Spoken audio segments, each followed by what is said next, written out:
Good afternoon to each and every one of our merry Marvelites. Very excited to be here. As always, Christian Blatt, joined by Michael Shirley. Hey, got my Army Strong shirt on. Eric Connor. I've got my Pulsations, which was a rock club back in the Pennsylvania, Delaware, near the Pennsylvania-Delaware border. Totally on brand. I bet, yeah. Well, I'm sure that they had. I'm sure they had plenty of Yingling on tap, considering the area of the country that the club was in. You speak my language, Christian, every day. And our pal Jeff Williams is on assignment at a bachelor party in Florida. So hope he's having fun. But that's all right. We're holding it down, and we are here to talk about Falcon. And we're here to talk about Winter Soldier. We're here to talk about episode 1. We see some of our friends in the chat already here. We got Cam A. Egan, Daniel Drew. After 8 hours of Snyder Cut yesterday, the thing's only 4 hours. Why did you do that? I was also happy for Bucky and Sam last night. I enjoyed episode 1. Cameos were good. We're going to talk about it. Love all the character development. Yeah. And Michael, whenever you want to drop in any comments, we can let you test out those magical commenting fingers. So let's just start like we always do. Overall thoughts. I'll just say that I was pleasantly surprised. I expected this to be fun. This was fun. The things I was surprised about, they mentioned the cameos. Did not expect to see Rhodey. I thought it was great to see him. I'm just like, they buried that Don Cheadle was going to show up on this show. I feel like we won't see him every week. And honestly, the biggest surprise, Michael, there was a lot of cussing on this show. I did not think that Disney Plus was going to allow, maybe an occasional, but I was just like, there's just as much cursing on this show. It might as well be on Stars. What did you think about the show as a whole, Michael? Oh man, they really they got me from the get-go with that plane scene, man. My hands were sweating. I was thinking, how much would you have to pay me to be Sam Wilson? And then I realized there wasn't enough money. Like I would never. I mean, obviously it didn't happen quite like that, but still, it didn't look like any fun wire work to me. But I was pleasantly surprised. I also really like that Disney Plus put it in the buddies category for the show. It's a buddy show. Obviously. I was surprised we didn't really see them together at all the entire first episode. I'm going to pretend you didn't mention that Don Cheadle was in this. I thought it was Terrence Howard, but no. I mean, it looks so similar. It's all. I mean, Michael's sending these to Tennessee tonight. Yeah. You blink. And you think that, like, well, obviously that was Terrence Howard. Look, I was thinking that the way that the episode starts, it's like pretty much every James Bond movie. You get us right into the action. Don't slow it down and tell us why we're doing what we're doing. If you don't ever tell us about why that was important, that's fine. Just bring us right into it. And I thought that was great. And also just the oh no, we're heading into Libyan airspace. I'm like, oh my God, Sam. The Libyans. Yeah, exactly. Little shout out to Doc Brown. And there was, I was, it was a little nerve wracking, Michael. I always figured that Sam would pull through since, his name is first in the show. Although when it came to the credits, Sebastian Stan did go first, right? Well, yeah. What was that? He wasn't even the first character on the screen. Yeah. Well, the end credits, it went in order of appearance, and Sam was first. But clearly, Sebastian Stan has a better manager. I do wonder if they're going to flip flop them. Maybe. I've seen shows do that before. That's true. What did you think on the whole, Eric, of the show? Well, I couldn't agree more. That opening that opening was amazing in so many ways. You're talking about the language. I was taken by the violence. Like, he's killing people. Yeah, when he shot the bomb at that helicopter, I was like, ooh. Yeah, and there was dudes where he basically like just destroyed their like jumpsuits and their parachutes, or the wingsuits, whatever they're called. Like they're dudes that he's like straight up killing. not just taking out, not knocking out, like dead. And I'm like, all right, that's cool. Like this thing is basically saying we are not Avengers. Yeah, there are people dying Avengers, but not like Sam was executing dudes. I was expecting Disney Plus to do the thing that they would always do on the old G.I. Joe cartoon, where everybody had a parachute, and you got to see them with the parachute. They made sure if somebody's plane went down, you saw them get out with a parachute. And I'm like, all right, so we're gonna get a lot of parachutes here. Christian, you ever see that Community episode where they imagine themselves in G.I. Joe? And he shoots out their parachutes. Right, of course. Which was something every time we played G.I. Joe as kids, that's the exact same thing we did. Yeah. Was inevitably someone would parachute out and then their parachute was torpedoed. Right. Well, that's what has to happen. A lot of people in the chat talking about it. They love the running time. It was, 50 minutes? And somebody said, Daniel said, glad all the episodes will be 40, 50 minutes. Slow your roll there, Daniel. We don't know that. Remember, Mandalorian sometimes clocks in at 27 minutes. So until we have all 6 episodes and I see that they're all 40 to 50 minutes. Hours. Yeah, right. Exactly. We'll just get 6 hours of show or half of a Zack Snyder movie. But anyway, I would say that I hope, look, this show, it seems like logically it's going to be longer. If it's 42 minutes or whatever, I'm not going to be that upset. It's when it's in the like half hour range where I'm going to be mad. But they packed a lot into what we got, and I mean, look, I don't dislike the character of Bucky, unlike some people, but they announced that officially. Daniel Drew giving us the news, late breaking. Thank you, Daniel. I appreciate that. But I thought it was good to get a little bit of Bucky's backstory, and I did like the little bit of the twist why he's like hanging out with the old guy, when it all comes together, that's a nice moment. I don't know, what did you think about that moment, Eric? Just sort of he's on what seems like a perfectly decent Battleship date. I'm sure you met your wife playing Battleship. I met my wife playing Battleship, but then he's like, oh yeah, even I have too much guilt about this, right? Yeah, well, and also too, it's like he really seemed like he was, going to score, and then he just left. I'm like, all right. So I kept thinking about, all right, he really blew it. Like, Battleship down. Yeah, exactly. He sunk his own battleship that night. And by the way, Ghost, New World Order for life, agreed wholeheartedly in every way possible. I think the one thing I definitely got out of this pilot was a lot more appreciation for Bucky. And for the Winter Soldier character, for the fact that it seemed like it was the first time we could kind of be with him without, ensuing chaos at every turn. Like, because he even had that great little speech about he'd been in one fight after another. He had like a little bit of downtime in Wakanda, where he could work on his logging skills. But then beyond that, like, he's just been in one fight after another. So I don't think I had the same feeling towards Bucky as y'all, but so I've liked Bucky, but now I really feel like this show served his character well, like in ways that maybe surprised me a little bit. Yeah, I would say it definitely served both of them well, but we'd spent a little bit more time with Sam. We got to know him a little bit more in Winter Soldier. But with Bucky, it was usually like, once Steve became Captain America, we really didn't get to see that much of him. It was like, oh hey Bucky, yeah, check out the arm. Okay, cool. And then that was about it. There really wasn't a lot of him. What did you think, Michael, about really developing these two characters in the show, in this episode at least? I never really stopped to think about Bucky, like, basically fighting for 100 years.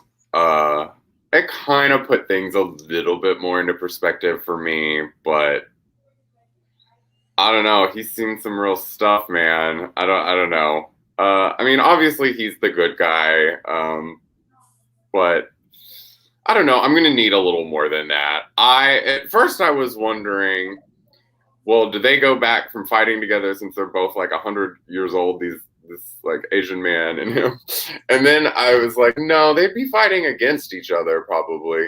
But so that kind of like I thought it was going to come out where they knew each other from the army, but yeah, it was neat to see that was like his regret. Yeah, kill. that was the thought that I had, and Cami Egan's talking about exactly that. It was heartbreaking to see Yuri mourn his son, and Bucky feeling remorse for what he did. Yeah, I mean it's one of those ones where you're like, you have such a fondness for this guy, but yet you did the thing that causes him so much pain. And you know what? I guess a credit to him that he was probably going to be a bummer for the rest of that date. It was a funny question from Daniel Drew. Which was better, Steve's first kiss since 1943 scenes or Bucky's first date since 1943 scenes? I'm going to have to agree with Craig that we were more invested in Steve. But it was funny sort of when they're making small talk and she asks him how old he is. And what does he say, 106 or, whatever it is. Yeah. So I thought that, Do you think we'll see her again? Oh yeah, absolutely. Because she knows this guy Yuri, and I don't know. I mean, he ducked out on a date. How is that not going to come up? So, but, it's like My Name is Earl. He has a list, and he checks names off every episode. Every episode is going to be somebody else. Yeah. Right. Do you guys remember the one with Roseanne, and she was a nun? Oh, I forgot about that. Yeah, she was on the list. Yeah, and Norm Macdonald was on that. I liked My Name is Earl. It was good and it wasn't. But and the only way to see Jason Lee anymore is in a squeakquel or a threequel. So it's been a little while. So yeah, I think that obviously they're building for what the season long arc will be, and we'll talk sort of about the government side of things in a moment. But we have this growing threat that we find out a little bit about. And I think that, Sam's friend clearly not doing reconnaissance the way that any of us would have, which is at least across the street. I would not have found myself in a situation where I'm getting stomped on the face. But I think it's good to have sort of this, on the ground point person. But it's I don't know. I guess they're going to make us care about him. I think we're going to care about him right up until he dies, maybe. I don't know. What do you think, Eric? What are you saying? I was going to say his covert filming, which was like, pay no attention to the camera. I'm just hi, Mom. How are you? It was like the lens was this big. That dude. We wanted some of the action. I don't know if it's the acting, the character, the writing. That guy right now. I just was sort of, as soon as he showed up and they were having tea together, I was like, that the guy's over under is about 20 minutes. Now, of course, I realize he does connect to a larger story from the comics, but they're not doing him much service right now. He seems kind of like he's not quite comic relief. He's not quite smart enough to be the dude in the van. So I don't know what lane they're putting him in, but right now that's a character that I feel the pilot did not get me particularly excited about seeing again.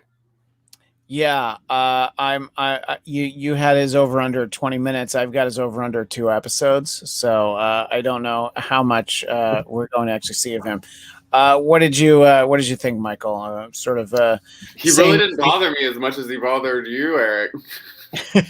Finally, I have taken the mantle of Michael Shirley. Exactly. Eric hates everything this week. Cami Egan asking the question: do you think Yuri's going to find out Bucky killed his son? I mean, it wouldn't be a show if he didn't. We are definitely going to he'll find that out, and I don't think it'll be at the end of the series. I think the next week or two. And then he's going to turn into Baron Zemo. Oh yeah, I know we didn't even get him. So we did. Yeah, I was wondering if we did. Oh, I see. So well, then let's talk about that. Where do you think we got Baron Zemo? The big face stomp. Yeah, you think that he was seemed him? a little stronger than everyone else. Yeah, but he doesn't strike me as somebody that would be that hands-on or foot on with the dirty work. But no, you're right. But if there is going to be a reveal, that's who it's going to be. It's not going to be Taskmaster under there. I mean, so. So Daniel Drew saying that I think Bucky will either want to give people closure or forgiveness. Yeah, I guess. But as we saw with his therapist, he, sort of as the little cross-cut flashbacks, Eric. I don't think that he's handling this list the same way that Earl did. Although if he has a wacky brother, I'm even more sold. Yeah, that's true. I don't think Lorraine Bracco was his No, therapist. poor man. Yeah, poor man's Lorraine Bracco. Yeah, the non-union, the Mexican non-union equivalent, to quote The Simpsons. Although she was good. I really, once I got past the fact it was not Lorraine Bracco or Edie Falco. I know! Right? It was like they had a kid. Which one are you? Yeah, but she was good. I liked her. She's someone I'm like, okay, I don't mind hanging out with her more. One thing you guys brought up about that great scene when Bucky's looking at sort of the consequences of the things he did. Their use of music there I loved, because one of the best things I thought, and as mentioned before, Winter Soldier is maybe my favorite Marvel, like the score, the theme they had for Winter Soldier, they like played a little bit of that music in when it was like that close up of his face, and so that sort of screeching sound. I apologize, I can't describe it better. Right. I was like so spot on, and really like filled in so much of like a connection to a larger story. So yeah, by the way, the directing on this I thought was really great. I had some issues with the writing maybe, but the directing was really spot on in this in terms of from everything from action to those smaller quiet moments. Yeah, there were a couple of moments that I think that were you have your intentional cringe moments, and then your moments of like, why didn't they go to a green draft on this script? Just one more set of revisions from somebody. Let this get to Feige's desk before they got on set. Let's talk about Sam getting to see his family. Sort of, we get the backstory explained pretty much right away. That his was it a niece and nephew, or do you have two nephews? I actually can't remember now, but his nephews were babies, and then the next thing he knew they were they were like little men, like he said.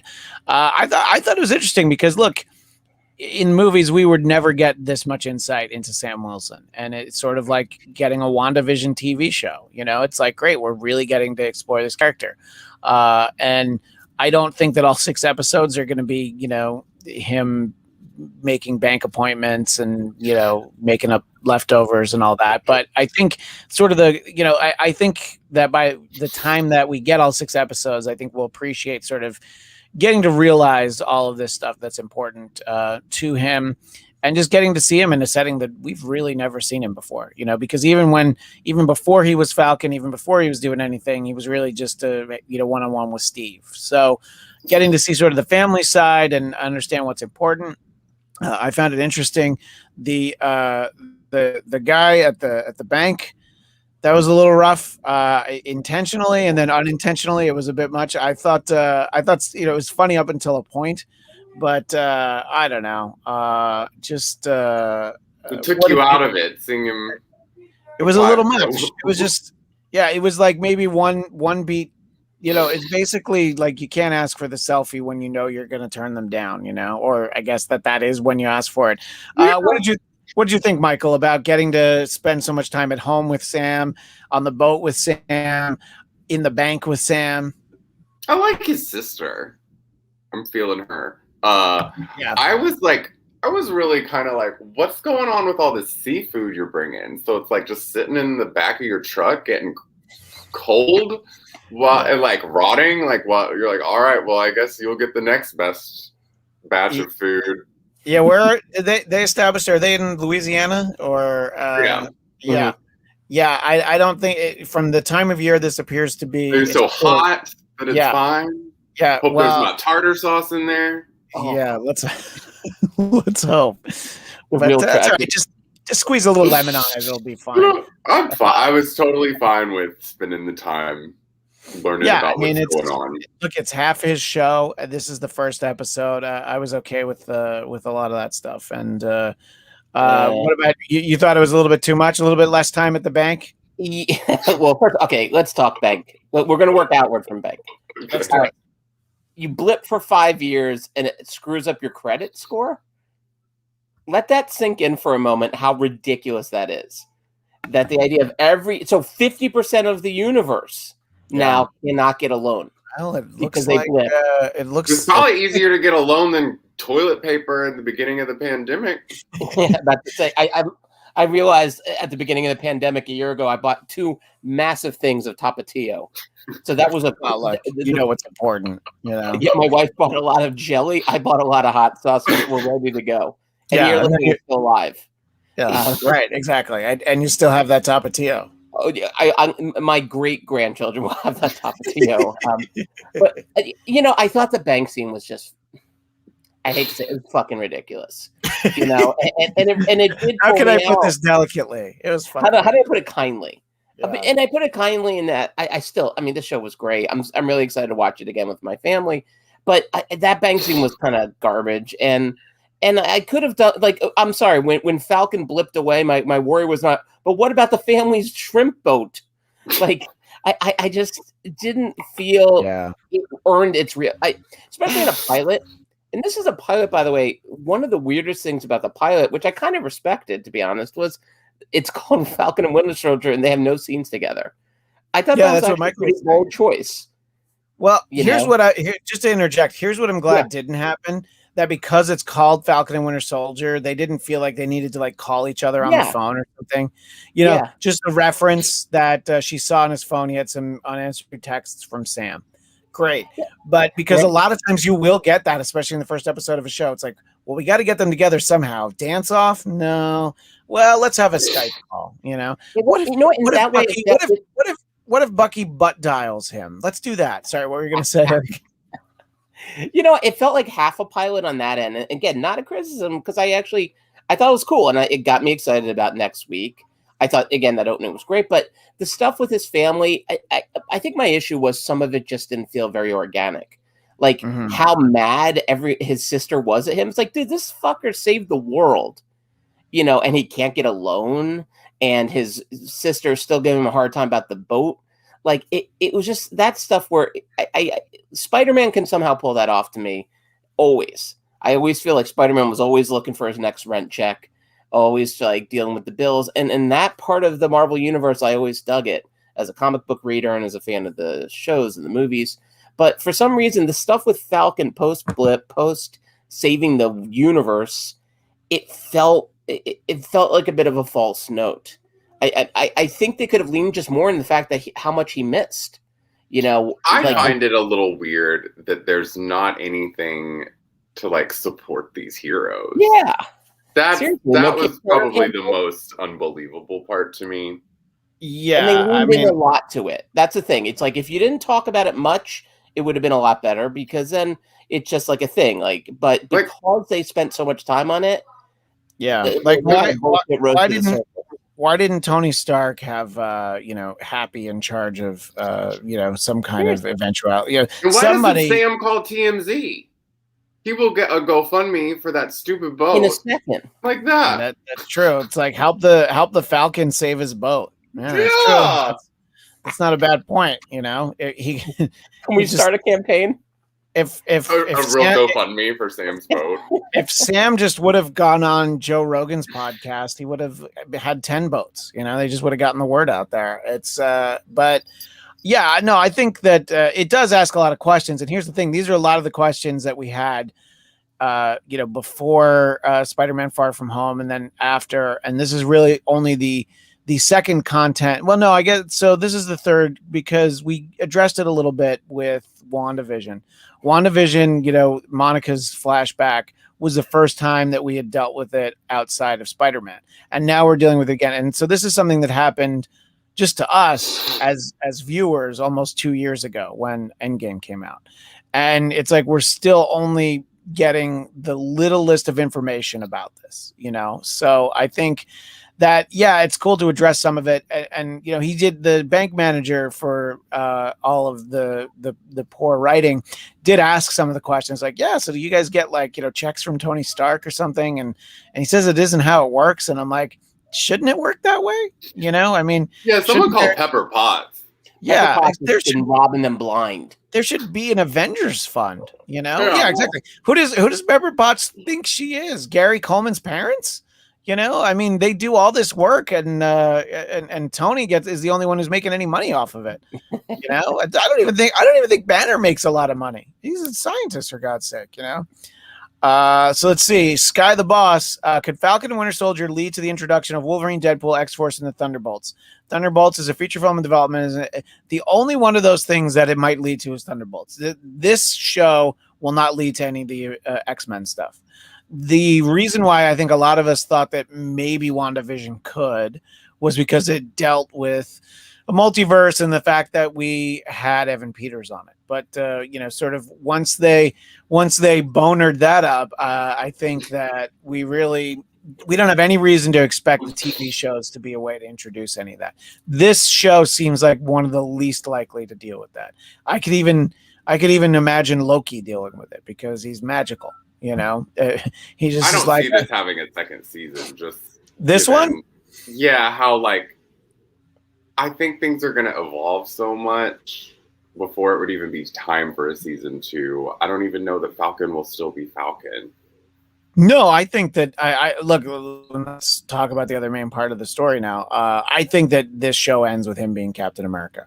I think that it's a very obvious arc with only seeing 1/6 of it. That he's like, oh yeah, Steve gave me the shield, but obviously I'm not worthy of having this shield. So let's put it in a museum. And then the government's like, oh, just kidding. We're going to go ahead and give this shield to somebody who doesn't deserve it, who is John Walker, known as U.S. Agent. Daniel Drew was talking about this earlier. I think these flag people are similar to the Nukes gang from the comics, who you saw both in Captain America and in Daredevil, I believe. And from the other negative Captain America character, Nuke, compared to this show's U.S. Agent. This guy is it's definitely like, it's not like they smooth recasting. This isn't this isn't like bringing in Sarah Chalk to replace Steve Rogers. This is like bringing in Triple H from the WWE.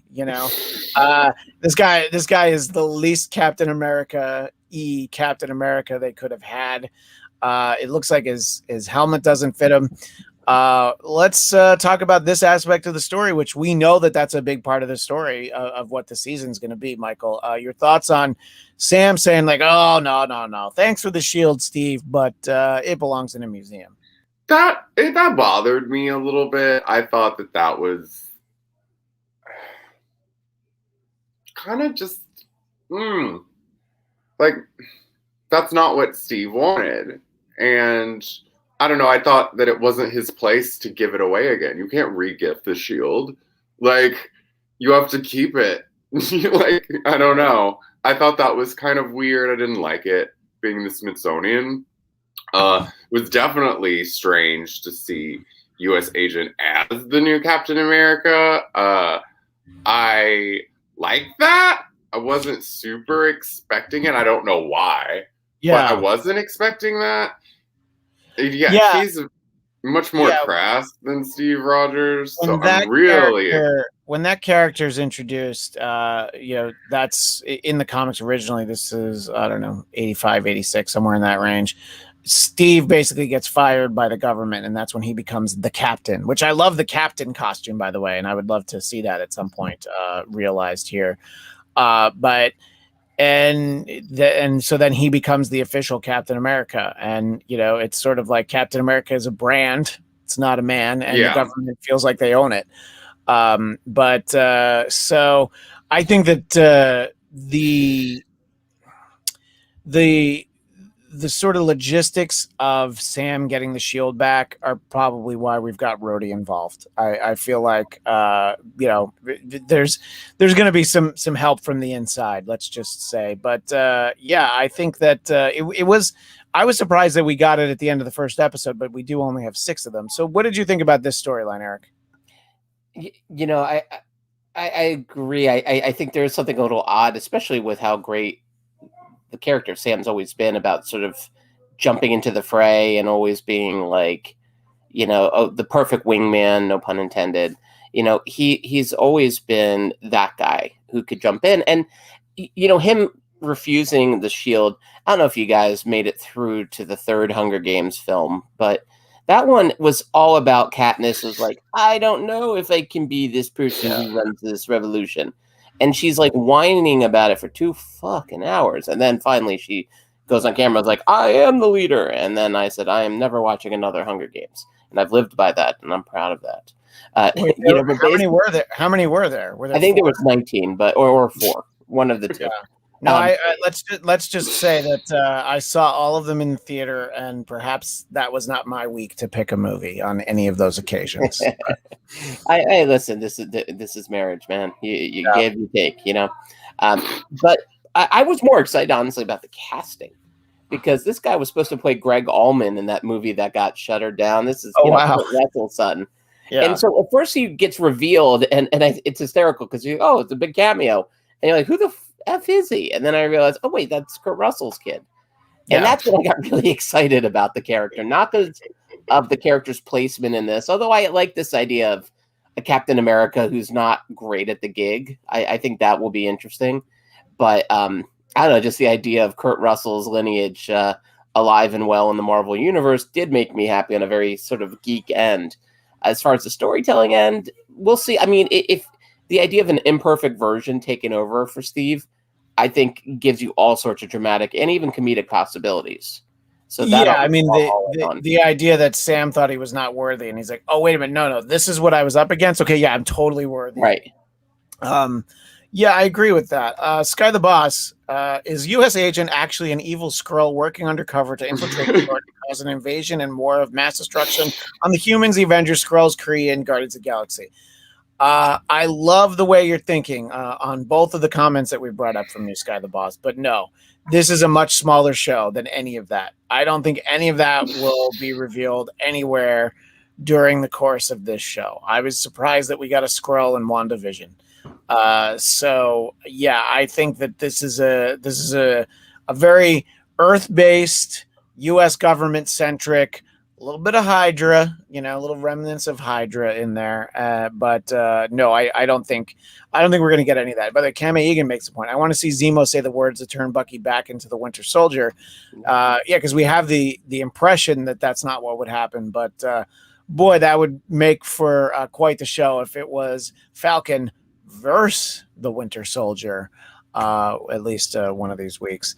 I think that this is definitely one of those ones where, look, we haven't had a lot of official MCU series, but I'm inclined to give benefit of the doubt, as I have with some of the movies that I was a little trepidatious of how it would turn out. Like, I didn't think that they were going to be able to do Thor right. I wasn't sure if Captain America would work, So obviously you kind of learn to trust them. And every once in a while you get an Iron Man 2, but it's very rare. It's very, very rare that you get an Iron Man 2.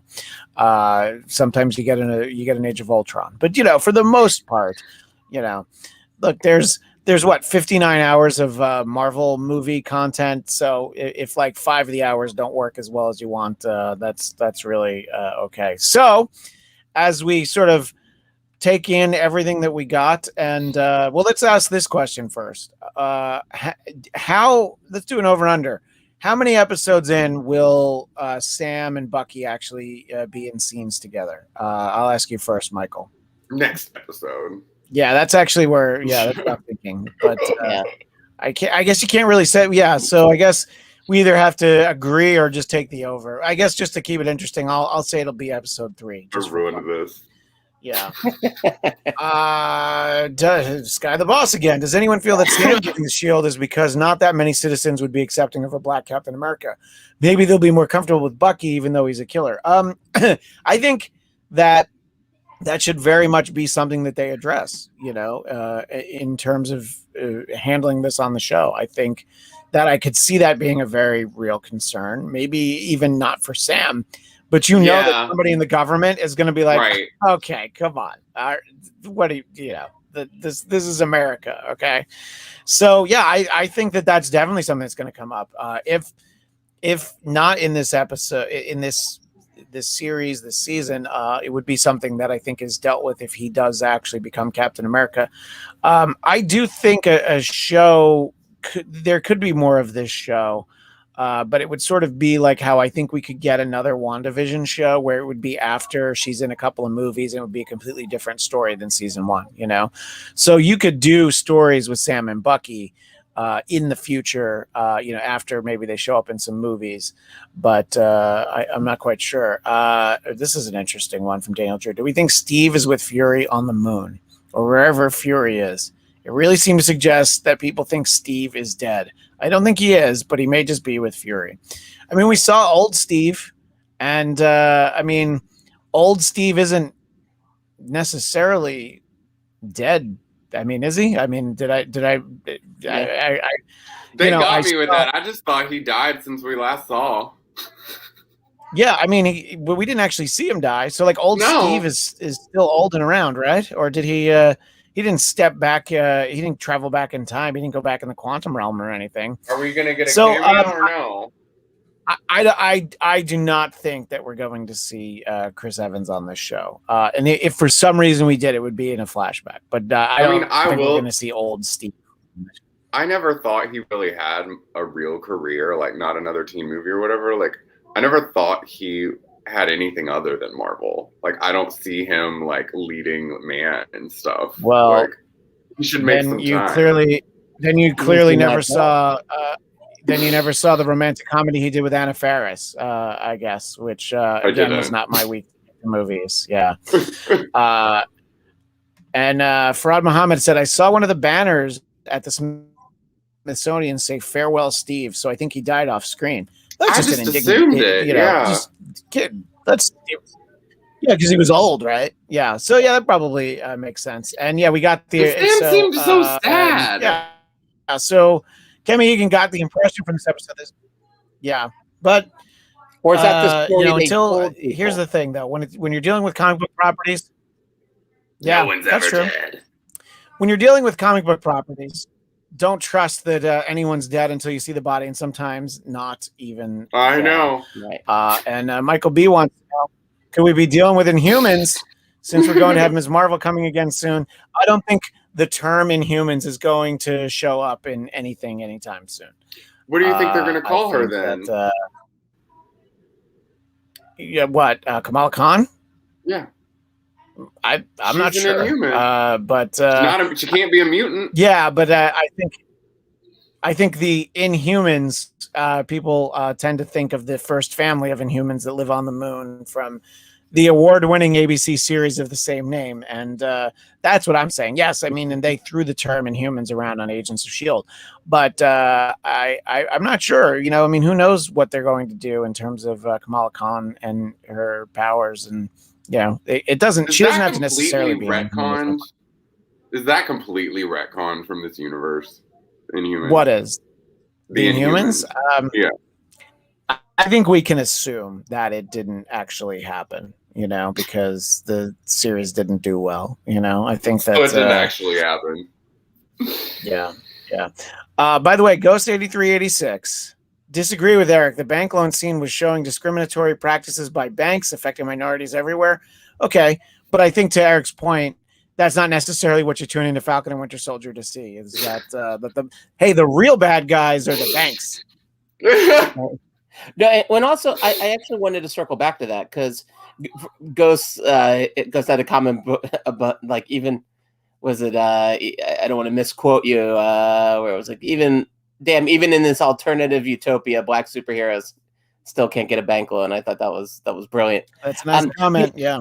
You know what? The question of race, whether or not race will play in this, if it is going to, I don't think they took advantage of this pilot in a way they could have, because you didn't get any sense of a sentiment. You didn't get a sense of how people were responding to superheroes, except for that banker. And that scene was so kind of absurd. That's a great point. And I think, if anything, that's parts of the story I really want them to explore. Yaphet Kotto, who just passed away, who was on Homicide and Alien and A Million Midnight Run, they did this. They showed this old bit from one of Michael Moore's shows where Ken Yaphet Kotto get a cab in New York City. So they literally had on the street corner. You remember this one? Yaphet Kotto's on one corner, and the other corner is a white guy who's been convicted multiple times of like, it was sordid crimes, including attempted murder. The cabs literally go right by Yaphet Kotto. So then they go, well, what? Maybe they can't see him. They put a light on him. They put a sign next to him that says he needs a cab. And then finally, this one guy is defending himself. Like, all right, well, maybe you'll give our friends a ride then. And literally all of Run DMC comes into the cab, like, take us to Brooklyn. And you see the cab driver's like, he looks at the camera. It's like, okay. So I think that is stuff that would be really interesting to see through this sort of the prism of a superhero story. Is like, right, what would America be willing to accept? And I just think, like, if they want to go there, that's a really fascinating place, timely place to go. They didn't really set that up well, though, in this pilot. I think it was so off screen. There was no sense of, like, planning. I mean, maybe that will come later, but I think, like, for that to happen, we might have needed to get a sense of how does Sam play to the American audience. And I hope they go there, but so far it feels like that's so in the back seat, and it shouldn't be. It seems like there's a fine line in, like, humanizing these characters. Like, you want to kind of do that in a show like this, but is that taking the superhero out of them? I mean, I don't know. You're going to have to put a lot of real estate towards those kind of scenes, towards getting a sense of a perception, a response to Sam as a character. And I'm just curious if they'll go there, because it will take up time. And take attention away from the superhero tropes. Yeah, and look, I think it would be important to do that. Look, you haven't had a lot of Black-centric superhero shows. Obviously, we had Luke Cage not that long ago. But I mean, and in the Marvel universe, it's only Luke Cage and Black Panther are the only things that we've had, up until now. I know that what DC had has had Black Lightning, and then you can go further back, which is sort of contemporary. There's not a lot, and I think it gives you an opportunity to tell stories that you can very well be told. I mean, obviously, telling stories with T'Challa, obviously when Chadwick was still alive, it's a lot different because he's a king of a made-up magical place, Right. But this is a guy who, has that shrimp boat, and he's from Louisiana, and you can really tell the stories. And I think that I mean, if they had wanted to, like, that bank scene could have actually been far more impactful, because it could have made the point that if Scott Lang, who is a criminal, walked in here, I mean, I don't think everybody knows his secret identity, but just thinking out loud. But, like, I bet Scott Lang could have gotten a loan pretty easily, But Sam, they're just like, it seems a little risky, So I think that I would like to see them explore all of that. Do you think that banker was racist? I don't think he was. I don't think he was. But I think that he went into that meeting knowing that he wasn't going to give him his loan, but he wanted to be an Avenger. Although I guess he didn't recognize him right away. He's like, "Do I know you from somewhere?" But that stuff wasn't great. The scene was so broadly drawn that because I think they missed a chance there. That could have been a really interesting scene, and I think it would have been about having him say a lot less. Looks over his paperwork, looks at him, and just doesn't say much, but you could tell the guy basically is making a choice, not really on much of anything beyond the skin color. And I think that would have been a really interesting moment, but instead they went with this ridiculousness of, selfie and laughing while he basically denies him a loan because he had no credit for 5 years while blipped, which just shot itself in the foot then if it was going for something a little more serious. I mean, maybe this is a problem literally every person that's come back is dealing with. Yeah. Yeah, it's like, but sir, you didn't pay. You haven't made a car payment in 5 years. It's like, yeah, but I was dead for 5 years. So you look pretty alive right now, and maybe So I think that let's not have too many bank manager scenes. But I think there's a lot of explanation to do. From having serious and consequential conversations about race. Cammy Egan references Medusa and Lockjaw have to show up in Ms. Marvel's show, so I think they almost have to call her an Inhuman. I think there is a 0% chance that Medusa shows up in that show. Yeah. Just because the thing that everybody remembers about the Inhuman show was Medusa and what she looked like with her hair, and the fact that they had her shave her hair in the first episode so they didn't have to animate it. I have always been a Lockjaw apologist. They don't even have to explain why Lockjaw's in a scene. If your teleporting dog is going to show up, fine, he can teleport. Don't tell me why he's there. Just have him there. So if they want to call them Inhumans, they want to not. Yeah, this is sort of what I was saying, Michael. Just borrow the damn money from Pepper. Pepper doesn't take his calls anymore. Let's be honest. Pepper put all the money into it's all in her vagina scented candles. Yeah, exactly. It's like, these guys, these were Tony's friends. I don't really like hanging out with them. Yeah, she's like, I wasn't even in the Avengers movie. Yeah, I wasn't even in Spider-Man. You should just call Happy. Like, maybe Happy's got some money for you. But back to the consequential. Cami Egan says, I think the show will try to fine line just by touching on the subject without delving heavily into it. Look, I mean, Sam's a character that is going to be around for a while. I think a lot of us would expect him to be Captain America. Let me ask you guys point blank. Do you think that Sam will be Captain America by the end of this series, or at least shortly thereafter? Sure, Eric. Yeah. I mean, it feels so telegraphed. I don't understand how they wouldn't do it unless they really, And again, this is my trust in the writers. They assemble for these stories too. They surprise us because it does seem so foretold. He'll ascend to the mantle that was given him. But it would be fun if they found a way to make this go left instead of right. But I mean, as planted right now, it seems inevitable. Yeah, is that your expectation too, Michael? That this is really his. It's not really his origin story, but it's his upgraded coming of age. Story. Yeah, our Falcon is going to spread his wings and become a captain. And that was the summer I finally became a free bird. I'm actually terrible to even be on this panel about this because I've never read an Avengers comic with Sam as Captain America. I've never been a big East Coast Avengers person. Well, I'll tell you, with the time period when I started reading comics in the early really like most of the 80s, you could not find Sam Wilson anywhere. There was a point where the Captain America monthly book was called Captain America and the Falcon. And it was like, it was like Daredevil and Black Widow. Like those were the names of those books because it was really about them.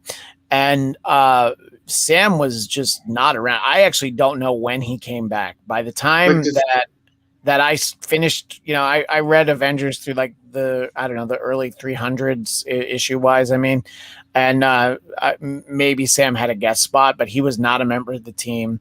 He didn't really show up in Steve's book, as far as I remember. There were some other characters, but this guy Nomad was in it as more of like a sidekick to Steve. So yeah, it's very easy to not know much about him. I mean, is he gonna have wings? I mean, look, you can be Captain America. Oh, I mean, come on, we need the wings on the hat for sure. Christian, do you remember we brought up the Secret Wars toys from back in the day? Oh yeah, sure. His was pretty cool. I found that one not long back. You had the Falcon? I lost the wings. It's just him in spandex. Well, yeah. So that's Sam Wilson, WWF wrestler, at least. Or he looks like he should be an Alpha Flight. And yes, at one point, Bucky was Captain America at some point, but it was actually not during a time period that I was reading. So it's just more I like have a cursory knowledge of that. All right, so we're kind of I think we all agree that that's where the show is heading. We definitely want to get some Zemo in our lives. Let's hope that again, we're a sixth of the way through the series, so hopefully we're gonna get that soon. Michael, what do you hope we see over the next 5 weeks? What would be most satisfying for you to see over these next few weeks from Falcon and Winter Soldier? To see Agent Carter become the new Winter Soldier. So you mean Sharon Carter? Because we know that Emily Van Camp or whatever her name is. Van So you want her? Van Beans? Yeah, I always want to call her Van de Camp, but that's a brand of bread in Southern California, so I don't think that's actually her name. I think it's Van Camp. Yeah, Eric knows what I'm talking about. We by the way, we definitely didn't see her this week, but we did. We did get to see Rhodey, much to the chagrin of Michael. What do you think, Eric? What would you like to see over the course of these next 5 weeks? I want Terrence Howard to come back just to make Michael happy. Just so he rediscovers his smile. I couldn't think I could do the flip flop. Also, in every single one of these, they randomly recast someone from a different film. They go to the 90s Captain America to bring him in. But as far as the next few weeks, I mean, obviously at some point these guys will be hanging out. There'll be buddy comedy, witty repartee. But, as far as where I feel like it could go, I mean, I think I like our discussion here. I mean, I do hope they actually get into some of the social issues on this thing, but not in the kind of ham-handed way they did in the pilot. I think there's still a chance to course. I've always felt like Marvel kind of, in Disney, they kind of like pretend like everything's great. Yeah, right. That's true. It's like, let's not talk about that sad stuff. Like, yeah. And it feels like this would be the right show to maybe, push the envelope. I know a couple of you guys know in the chat, and great point. It's Disney. Like, how far are they going to push that end of it? Probably not far, but I still think there's room to work it in without it taking over the storytelling. Great point from our friend Farad Muhammad. I want to see Agent Coulson return just to really mix people up. Daniel Drew says that the Sam Captain America comics from years ago were good. A lot of the story was about the public being divided on him being Cap. Yeah. The government wanted someone else, and Sam wrestled with it. And if you want to be sold on that run, Misty Knight was in that run too, and everybody loves them. Some Misty Knight, at least I hope so. I think we're getting Patriot in this show too. He was cast, I think. Yeah, lots of rumors out there, so we'll see what we end up getting. I think that the fact that we just casually got Rhodey in the beginning of this episode makes me wonder, I'm like, who else are we going to get? We're not going to get any of the Avengers, like any of the main characters, but they seem to really be populating both WandaVision and this show already with as many of the side characters as they feel like they can afford. So I'm interested to see where it goes. We will have to stay tuned as it is. And as for this show next week, it will be back at the normal time at 2:00, but I will not be here. So it'll be running on the Blackcast network with no one with the name Blatt on the show. Michael, Eric, and assuming that Jeff survives his trip to Florida for the bachelor party, they'll all be back. And we also will have an extra episode coming up. Not sure on the day and time, but just stay subscribed, stay tuned from some friends of mine who worked on the set for WandaVision. So we'll talk a little bit more about Wanda on that. But this show will be back next Friday at 2 Pacific, 5 p.m. Eastern. Until then, Michael, where can people find you? You can find me on Instagram at I Hate Michael Shirley and on Twitter at Michael X Shirley. Oh, and Eric. I know we were both there. Sorry. Yeah, we were just, I'm going to blame it on internet lag time. Yeah. Find me hanging out on Twitter and Instagram at Count Eric Connor. And I'm even on Facebook too, and I'm not too picky. So Eric Adam Connor on Facebook. Yeah. And remind people about your documentary, where they can find it. Yes. Documentary Taking Over the Virtual Cinema Universe is our documentary. Other Voices. It's funny, I have to literally it's over at Dark Room, which is the name of the darkroom.film. You could find it. Darkroom.film is where you could type in Other Voices for a not too fun loving but important documentary about groups of friends on the Israel-Palestine border, how they're able to kind of push past their differences, not unlike Bucky and the Falcon. Yeah, it's basically, it's like if you want a real world equivalent of the Kree-Skrull War, then you have that right there. And there it is. And for anybody who would be interested in conversation about content that is much longer and possibly nowhere near as fun as Falcon and Winter Soldier. In just a little bit over an hour, we'll be doing a live episode of my just regular everyday podcast, the Blackcast, where we talk about Zack Snyder's Justice League, all 4 hours and 2 minutes of it. Yes, we will break it down for you. So please subscribe to the Blackcast YouTube channel and join us over there. Even if you didn't see it, it's all right. You can just talk to us about it. So you'll be able to find that. But that is all the time we have for this week. So until next Friday, or if you join us in an hour, as the great Stan Lee would say, Excelsior!